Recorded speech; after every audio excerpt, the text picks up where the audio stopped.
Aujourd'hui, nous allons faire plaisir à tous ceux qui aiment les champignons. Et nous avons remarqué effectivement que les recettes contenant des champignons publiées sur la chaîne ont eu beaucoup de succès.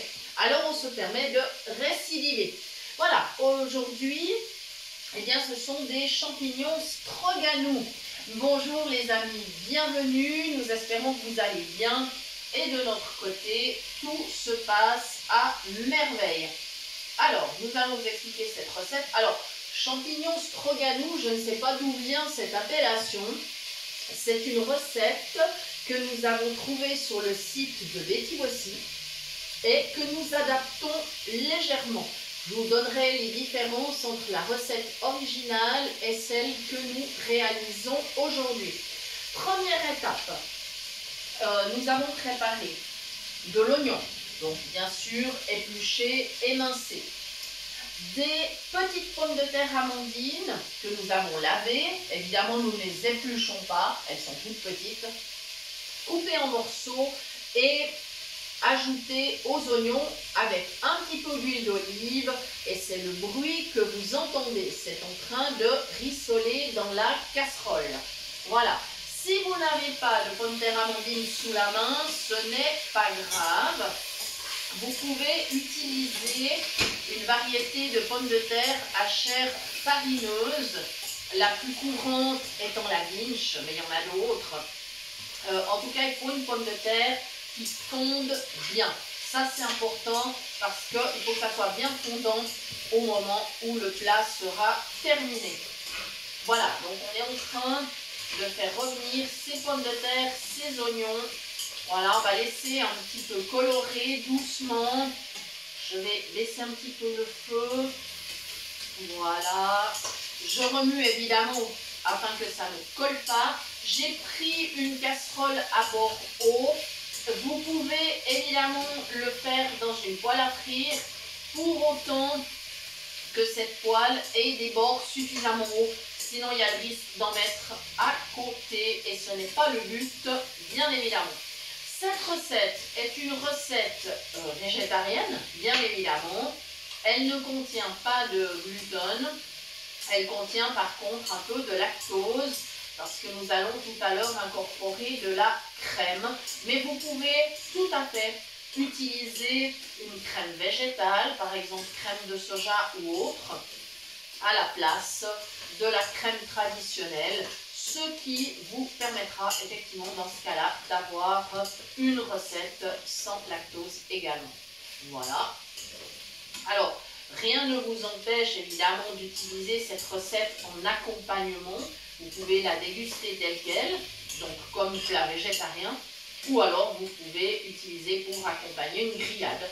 Ça ne pose aucun problème, puisque nous sommes en été. Et qu'on va dire c'est vraiment la saison des barbecues, surtout qu'il fait tellement beau. Donc n'hésitez pas, faites comme vous le souhaitez. Voilà. Donc cette recette est intéressante au niveau diététique. La pomme de terre, quand elle n'est pas faite en friture, reste quand même quelque chose de, on va dire au niveau calorique, tout à fait acceptable. On est à moins de 100 calories pour 100 grammes quand même. Hein. Le champignon, alors la recette originale propose des pleurotes. Moi j'ai des champignons de Paris, donc je vais utiliser cela. C'est extrêmement léger au niveau calorique. C'est vraiment très bas. Et ils apporteront les fibres nécessaires à la digestion. Voilà. Alors évidemment, il y aura un petit peu de crème, mais c'est pas bien méchant. Hein. C'est vraiment, on reste vraiment dans quelque chose de très intéressant. C'est, voilà, si vous le servez en plat végétarien, eh bien vous pouvez par exemple encore présenter une salade à côté. Il n'y a pas de problème. Une belle salade avec des légumes variés. On a également en ce moment de très belles salades. Donc il faut en profiter. Voilà, là c'est ok, mes premiers éléments ont bien rissolé, ça ne colle pas, je suis contente. Et j'avais donc préparé mes champignons de Paris, j'avais lavé, j'ai enlevé les pieds, j'ai émincé. et je les ai mis à égoutter dans une passoire. Le but n'étant pas bien sûr de rajouter trop d'eau dans mes légumes. Voilà, donc là je suis en train gentiment de les passer dans ma casserole. Comme la passoire est bien pleine, je le fais d'abord avec la main et ensuite je verserai avec la passoire quand j'en aurai enlevé au moins la moitié. Alors à savoir que j'ai utilisé 500 g de pommes de terre amandines et 500 g de champignons de Paris, plus 3 oignons moyens. Voilà, comme ça vous donne un peu une idée. Ça fait pour 4 personnes, sans problème. Voilà. Et ensuite, on va bien sûr travailler sur l'assaisonnement, puisqu'il est très important en cuisine d'apporter du goût. Dès que j'aurai fini d'incorporer mes champignons, je pourrai commencer à ajouter des épices. Et là, on va vraiment se régaler. Le champignon étant assez neutre quand même, surtout le champignon de Paris d'ailleurs, il y a évidemment plusieurs solutions au niveau de l'assaisonnement. Et voilà, ma passoire est vide. C'est super. Et maintenant, directement, je vais ajouter de la sauce de soja. C'est une sauce bien sûr sans gluten. Voilà, c'est bien ça. Allez, c'est parti. On va en mettre, pas trop quand même. On va être raisonnable. Voilà. Je vais ajouter du paprika. Alors, au choix, paprika fort ou paprika doux, comme vous préférez. Alors, qu'est-ce que c'est que ça? C'est le curry. Ah, ça c'est le curry, non? Voilà. Alors, je me méfie toujours avec les épices parce que il vaut mieux sentir. Ça y est, c'est celui-là. Super. Alors, je vais, comme d'habitude, verser dans ma main.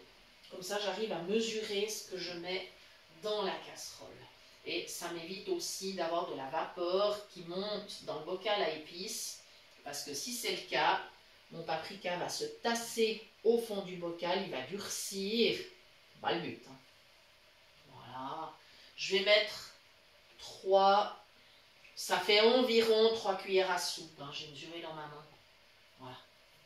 Comme ceci. Après, vous pouvez mettre ou plus ou moins, ça dépend de vos goûts, ça dépend si vous aimez le paprika. Si vous avez choisi un paprika fort, je vous conseille d'en mettre moins. Parce que ça ferait quand même beaucoup. Voilà. À savoir que le paprika est aussi issu d'une variété de piments et qu'il aide à la digestion, puisque tout ce qui est piment, eh bien pour la digestion, c'est super. Voilà. Évidemment, si on a l'estomac pas trop fragile, mais très franchement, le paprika, non, ça risque pas de vous donner des brûlures d'estomac. C'est pas quelque chose qui va vous poser problème. Voilà. Comme ceci. Maintenant, je remue gentiment. Voilà.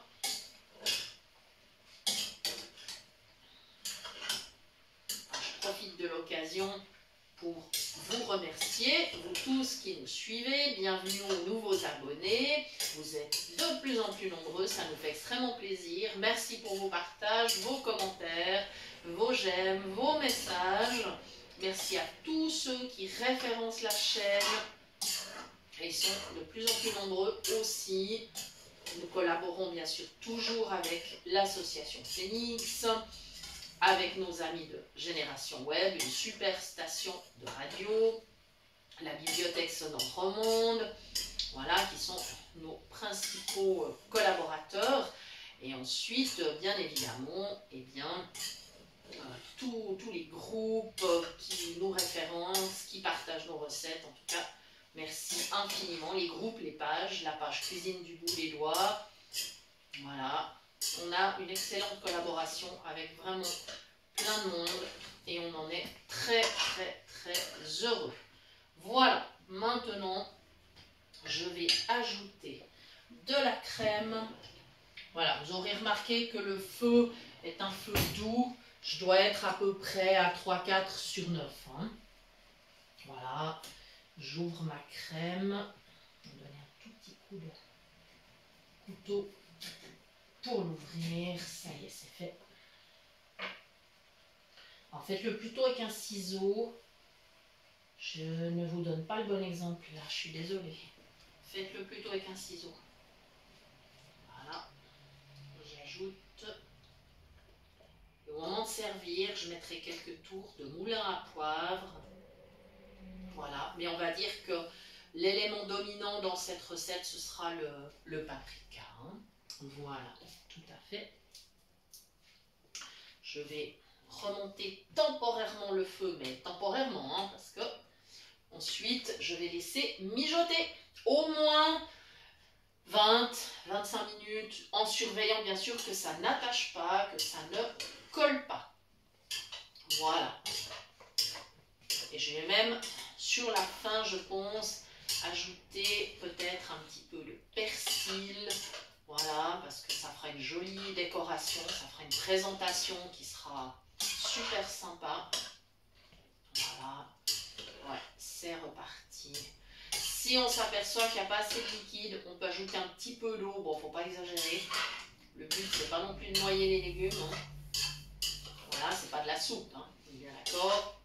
C'est un plat de légumes mijotés. Mais ce n'est pas de la soupe. Voilà. Et je vous rappelle bien sûr que vous pouvez toujours nous retrouver sur notre page Facebook. Et bien évidemment, vous pouvez nous écrire à notre adresse mail cuisinepratique@mail.ch.